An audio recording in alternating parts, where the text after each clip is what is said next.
When apologetics goes wrong. This illustrates why consistent Calvinism and apologetics don't mix. This is a disgrace to the Christian worldview. How many people walk away from God because of these kinds of poor representations? So, I have been criticized constantly for responding to Leighton Flowers and for refuting his arguments exegetically, historically, whatever else it might be. I'm constantly told, you're just so mean and he's such a nice guy. I don't know. I don't find this tweet overly nice. Do you? You are literally saying that consistent Calvinism and apologetics don't mix. So when I think of some of the greatest apologists of our modern era, they happen to have been Reformed. That's why they were consistent. And so Greg Bahnsen did not defeat Gordon Stein in that debate, even though he was a consistent Calvinist. I would be willing to bet Leighton Flowers would probably say that's right. Because he ain't no presuppositionalist, I can guarantee you that. But turn this around. If I said this, how many of you would be taking to Twitter almost immediately to call for my repentance and everything else? This is a disgrace to the Christian worldview. Then how many people will walk away from God because of these kinds of poor representations? See, in his worldview, that's exactly right, because God has nothing to do with it. God's doing his best. God has already done his best. I don't know why anyone prays in Leighton Flowers' system, because God's already doing his best. There's nothing more God can do. God can't change hearts and minds. He has no sovereign decree. He's done the best he can. Now it's up to us.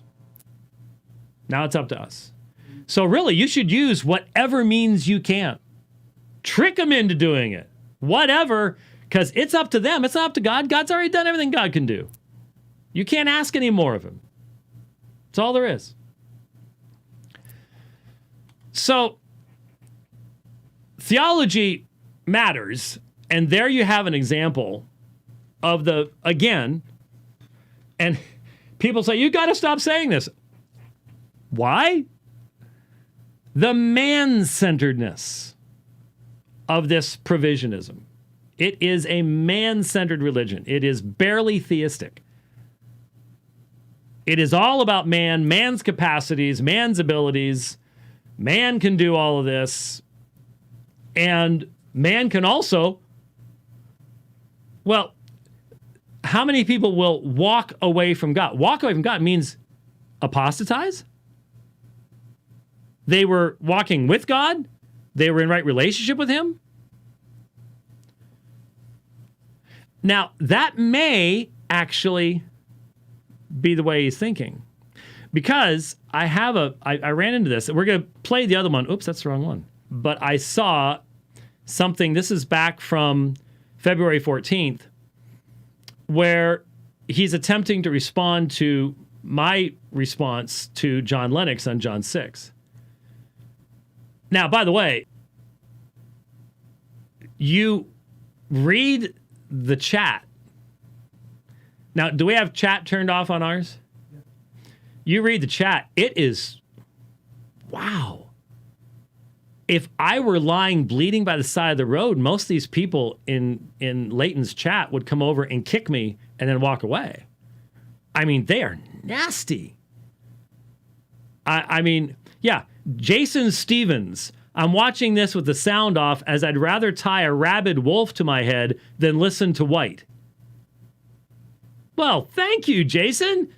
You're a dear brother in the Lord. It's like, woo. Okay. Anyway, just a few days ago, a couple programs ago, we talked about John 6 again, the John 6:44, 6:65, the connection between the two, exegetically. I pointed out that in 6:45, it is written to the prophets, they shall all be taught of God. Everyone who has heard and learned from the Father comes to me.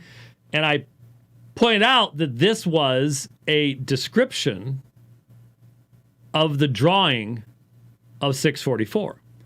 All that the Father draws.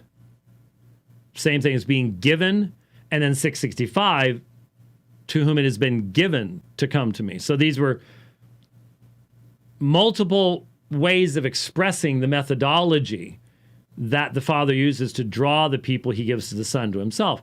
And so we had talked about being taught of God, that is, receiving revelation from God.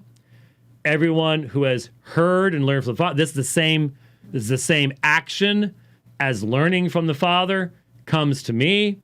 And so this is the drawing. This is the effective drawing. This is consistent from 37 to 44, 45, 65. Consistency through the text. This is something Leighton Flowers has no concept of. He is so wedded to his tradition, he cannot produce an exegesis that is consistent in this way. I think somewhere in the back of his mind, he knows this. I think that's why when he tries to respond, those videos are 2-3 hours long and they're just filled with lots of stories rather than exegesis. But that's exactly what comes up here.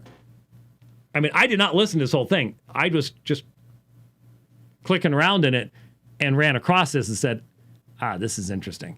So with that text in mind, check this out. In order that all may honor the Son just as they honor the Father. The one not honoring the Son is not honoring the Father, the one who sent him. Okay, so you're going, well, why is that? That's John 5. Well, we were talking about John 6, and then Lennox had tried to go back to 524 to get a way around this, and that led us back to the issue of the relationship of the Father and the Son. And like I said, the Father draws.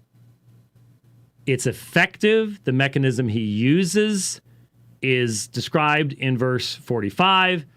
Verses 44 and 65 repeat the same thing. That's what was consistent with what we were looking at before. Go on. It's primarily a Christological issue. So that when it says, he who hears my word and believes him who sent me has eternal life, does not come into judgment, is passed out of death into life. The primary focus is about Jesus. It's about his word being the word that gives life. It's not attempting to say, and that means that all fallen men have the capacity to believe and hear apart from what their relationship to God is, whether they're chosen by God, whether God is just a... Okay, so he's about to start his commentary, but I was responding to Lennox trying to interrupt the flow of John 6 by jumping back to John 5 and saying that what John 5:24 is talking about is this autonomous free will capacity of man, so on and so forth. What I was saying is that's not even a proper interpretation of John 5, let alone does it in any way interrupt the flow of John 6. Now, listen to Flowers' attempted response. Amazing to me. The whole lens issue is so vital here is what he's addressing, because the very point that he's making is a point that actually, I believe, supports Lennox's conclusion. And that is the Father and the Son are one, okay? The unity of the Father and the Son. If you listen and learn from the Father, then guess what you'll do when the Son comes up and starts speaking? You're going to go, hey, I recognize that voice because I've been listening and learning from the Father, and therefore, matter of fact, let me just stop on this. This is a really important point here, okay? Listen and learning from the Father. The Father's here. I've been listening and learning from him, okay? The Son comes along on earth, flesh. He says the same things that the Father has been saying for years, through the prophets, through revelation, through the truth, the Spirit, all these things have been said. I'm listening and learning from him, and then the Son shows up down here, and guess what? I hear him and I recognize him. Why? Because they're the same voice, okay? So let's back up again. Somebody who hasn't been listening and learning from the Father, somebody who heard the Father, heard his voice, but has denied it and has resisted it and has walked away from it. What are they going to do when the Son's voice shows up on the saints and starts speaking the same thing that the Father's been saying? They're going to say, I don't recognize that voice. That's not of God. I don't want to have anything to do with that. And they're following the voice of the world, i.e. Satan, and are of Satan. Why? Because they have failed to listen and learn from the Father, and therefore they're not recognizing the Son's voice. And so the unity of the Father and the Son in John chapter 4 and 5, as he's just redressing correctly, I agree with what he's saying, actually is supporting my position, because they're not arbitrarily just being rejected for no apparent reason and unable to hear because of some way they were born according to God's decree. No, they are somebody who've rejected the voice of God, and because they've rejected the voice of God, not because of something they were born with that they couldn't help, but because they have freely rejected the voice of God, they now can't recognize their own Messiah. Now, do you catch what's being said? Do you catch what's being said? So, what would that mean? If that's true, if what's actually being said is not what we've already demonstrated, and that is you have the consistency of 37, 44, 45, 65, these are descriptions of the mechanism that God uses to draw those that he gives to the Son. He draws them to the Son. The Father has the right to do this. All the Father gives me will come to me. No one can come to me less drawn by the Father. I will raise up on the last day. How is that done? Taught of God, hear from God, learning from God. They all come to me. It is given to them by God. They're the only ones that can come to me. Verse 65, being repeatedly said to the individuals, which causes them to walk away. Okay, that's the consistency of John 6. What you just heard was, well, they had been hearing from the Father through the Old Testament prophets. And if they had been believing that, then when Jesus comes, they'll believe in Jesus. Nothing about the Father giving, no expression of the Father's power. Once again, it's completely God's passive. He just puts it out there, and it's the good people listen, the bad people don't. It's all about man. It's nothing about the exercise of God's power. There wouldn't have been anything to offend in John chapter 6. They wouldn't have walked away if what he was actually saying was, hey, if you're really good, then you'll see this connection. If not, hey, then you'll walk away.